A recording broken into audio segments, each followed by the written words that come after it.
Good morning. My wife, Christy, and I left to Toronto, Canada, and returned to King City, California in 1973. It was there that we have our first child born, and we named her Tira.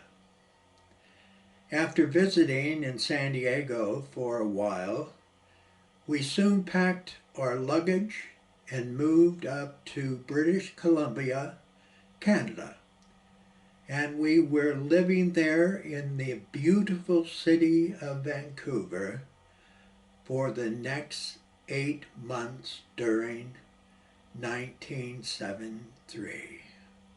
On July 28, 1972, my Auntie Suzy, also known as Sylvia Vernice Keller Breitenbach, died in San Diego, California. She was 69 years old when she left us, and she was the sister of Victor Charles's mother, Myrtle Bell Buono.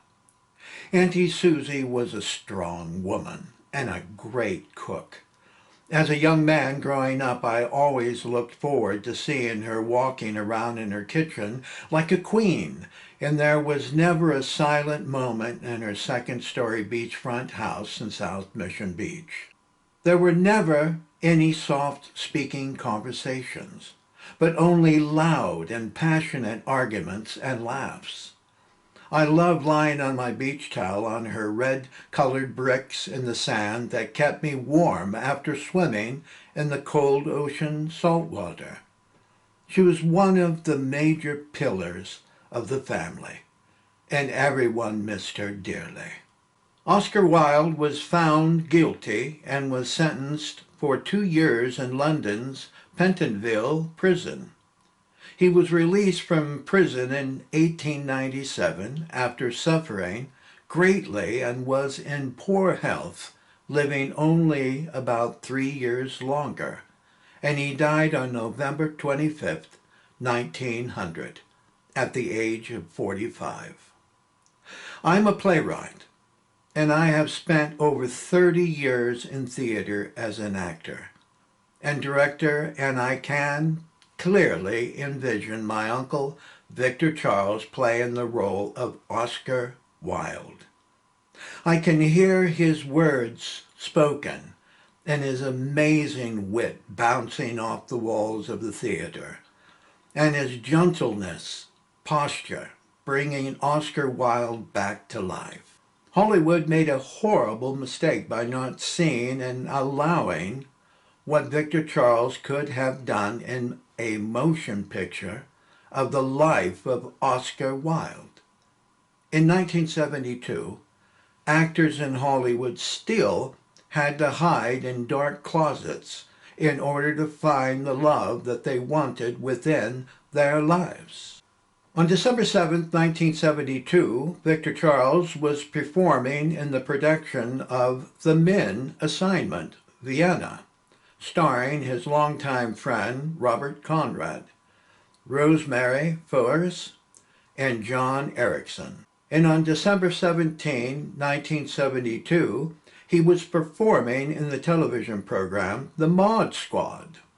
I believe my Uncle Victor Charles found his voice to speak truthfully from his heart during the past 3 years of 1970 to 1972. He took his message of love of prose and poetry intimately to many others within universities and women's clubs across America. He personally showed his true character to them, instead of letting them think he is a monster or evil man when he played in television programs and motion pictures. I believe he strengthened his confidence as a human being instead of only being an invisible screenwriter's image of a man. He took things into his own hands and went to the people of America to let them make their own decisions of what kind of man he was.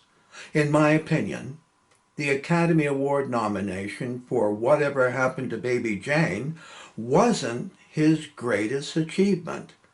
but it was his courage to speak honestly, intimately, eye to eye, with women and men in Montana, Ohio, Michigan, and California, and numerous other locations throughout our country, and him openly showing them who he truly was. My wife, Christy, and I left Toronto, Canada, and returned to King City, California in 1973.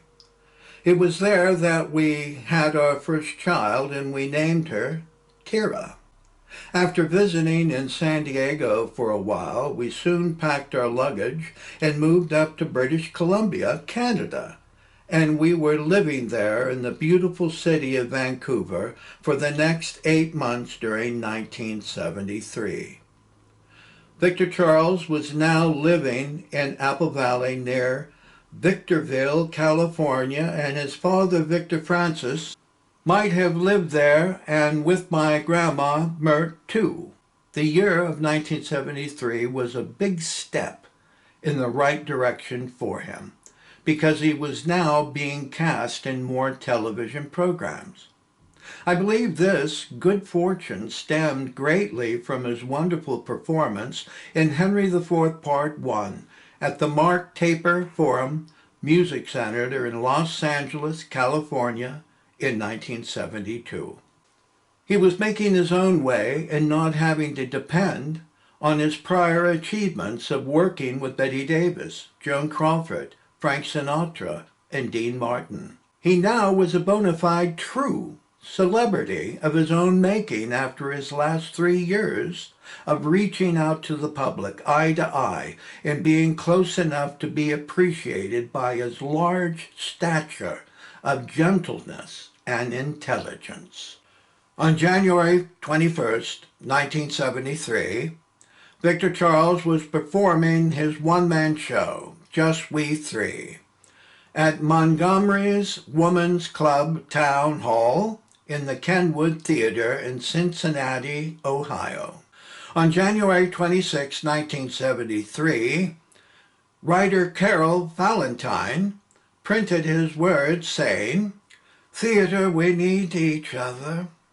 Needed is a story to tell, a teller to tell it, and a listener to hear and evaluate it. Following in love and being in love has an eternal sameness. Puzzled, loving husbands look at their wives with the thought, why, having won her, do I woo? She's not and never can be mine." I love playing Shakespearean roles, although there are some I cannot play. I would love to play Puck, but it would take a mighty big operon. Victor Charles also described his poetry as being organized silliness. And he kept saying the words from his poems. "We are what we eat," said a wise old man. "Lord, give me strength. I'm a garbage can. If the Lord had wanted me to be thin, he would never have given the world pizza. It is more blessed to spread than to recede, and the length and breadth of the world should be served peanut butter and jelly. We should line all thin people up in a row and make them eat cake. Trees, I think that I shall never see my feet. Lord, you love me. Shut my mouth."